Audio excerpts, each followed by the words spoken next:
అరే విష్ణు, జరిగిపోయిన దాన్ని తలుచుకుంటూ ఇంకెన్నాళ్ళరా ఇలా బాధపడతావు? దీనికి అంతటికీ కారణం నువ్వే కదా. నేనేం చేశాను రా విష్ణు? నువ్వు కాకపోతే ఎవరు? మొదటిసారి కట్టుబట్టేప్పుడు వాడిని నువ్వు ప్రశ్నించుంటే వాడిలా తయారయ్యేవాడా? అర్ధరాత్రి 2 గంటలు తాగొచ్చిన సరే తలుపు తీసి భోజనం పెట్టావు, వాడిని గారాబం చేస్తావు, వాడిని మొండోని చేసావు. ఇంట్లో నుంచి దూరంగా పారిపోయినప్పుడు కూడా నా మీద జాలి కలగలేదా?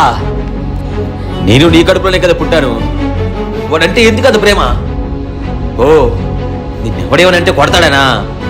ఈ చిన్న కొడుకు చేతకాడు కదా.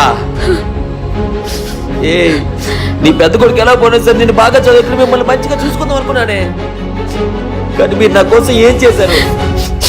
నా గురించి పక్కన పెట్టమ్మా, రే మీ అన్న నువ్వు ప్రేమించిన అమ్మాయిని చెప్పేసి వాడు ఇప్పుడు వేరే అమ్మాయితో జలసాగా తిరుగుతున్నాడంటే చాలా బాధగా ఉందమ్మా.